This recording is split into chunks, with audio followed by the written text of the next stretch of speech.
তো নমস্কাৰ বন্ধুসকল, আজি অন্যটা ভিডিঅ'লৈ আপোনালোকক স্বাগতম জনাইছোঁ। আজি এটা নতুন ৰেচিপি বনাই দেখাম আপোনালোকক, যিটো নেকি মই বহুত সৰু কালতে খাইছিলোঁ।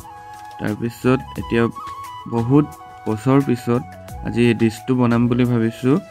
যেতিয়া আমি সৰু আছিলোঁ, ক্লাছ 4 আৰু 5ত তেনেকুৱাত পঢ়ি থাকোঁতে এই আলুটো আপোনাৰ বিলাহী আলু বা অসমীয়া আলু বুলি কোৱা হয়।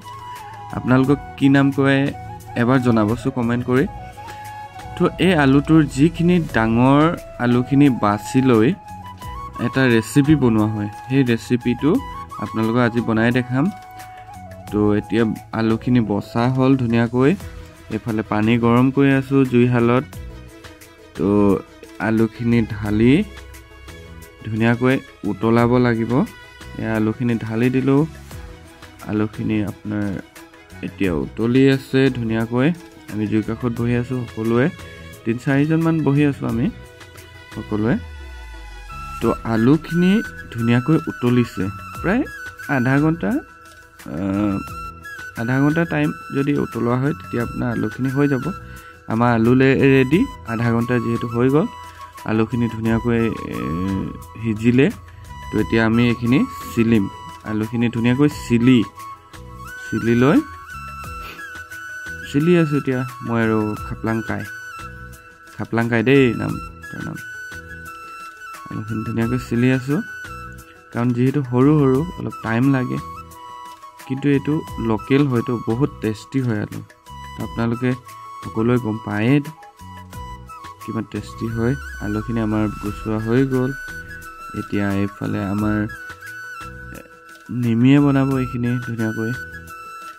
এতিয়া গোটেইখিনি আলুখিনি ভাঙি লৈছে ধুনীয়াকৈ। তো দেখাব এয়া আদা, লচুন, জলকীয়া। পানী যিহেতু উতলাই থকা হৈছে, তাতে আদা, লচুন, জলকীয়া খুন্দি কিনি দি দিছে। তো দি দিছে, আপোনালোকে চাই থাকক। এতিয়া এইফালে নিমখ দি দিলে, তাৰপিছত এতিয়া দিব এতিয়া জালুকটো মেইন হয় হা। জালুক আৰু জলকীয়াটো দিবই লাগিব, তেতিয়া টেষ্টি হ'ব। জালুকটো যিমান বেছি খাব পাৰে আপোনালোকে সিমান বেছি দিব। তো আমাৰ বেছি দিছে, আৰু যিমান জালুক হ'ব সিমানেই টেষ্টি হ'ব। এইটো বহুত ধুনীয়াকৈ উতলিছে। এতিয়া জালুক কম বুলি ভাবিছে আৰু দি দিছে। এইফালে আৰু এতিয়া আলুখিনি দি দিব ধুনীয়াকৈ। আলুখিনি দিয়াৰ পিছত ধুনীয়াকৈ হিলাই দিব। তো আপোনালোকে চাই থাকক ধুনীয়াকৈ শেষলৈকে। আপোনালোকে এবাৰ ঘৰত ট্ৰাই কৰিব, কেনেকুৱা হয় কি মোক কমেণ্ট কৰি জনাব। তো চাই থাকক।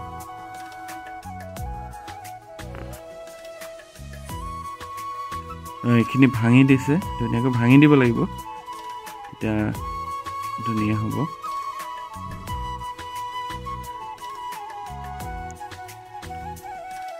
এই ডিছটো প্ৰায় মানে আপোনাৰ ঠাণ্ডা বা কাৰোবাৰ চৰ্দি হৈ আছে তেনেকুৱা কাৰণে বহুত ভাল। এইটো একেবাৰে ঠিক কৰি দিব। যেতিয়া নেকি আমাৰ গা বিষ কিবা হৈ থাকিলে ঝাল খোৱা হয়তো, ঠিক তেনেকুৱা ধৰণৰ গা বিষ হ'লেও এইটো ভাল হয়। বহুত ধুনীয়া এইটো এটা ৰেচিপি হয়, আপোনালোকে ঘৰত ট্ৰাই কৰিব এবাৰ। এতিয়া আমি ধনিয়াখিনি ঢালি দিছোঁ। আমাৰ ডিছ ৰেডি হৈ গ'ল, ধুনীয়াকৈ ৰেডি হৈ গ'ল। এবাৰ টেষ্ট কৰি খাব আমাৰ নিমিষাই। তো আপোনালোকে ঘৰত এবাৰ ট্ৰাই কৰিব। ধুনীয়াকৈ আমাৰ ডিছ ৰেডি। এতিয়া বৰ্তমান এইটো ওলাই লৈছে, এবাৰ টেষ্ট কৰিবৰ কাৰণে। কেনেকুৱা পালে জনাব। আপোনালোকে ঘৰত ট্ৰাই কৰিব। আৰু ভিডিঅ'টো চোৱাৰ বাবে থেংক ইউ ছ' মাছ। আৰু আগলৈকো ভিডিঅ' বনাই গৈ থাকিম, আপোনালোকে চাই গৈ থাকিব। সেই আশাৰে থেংক ইউ।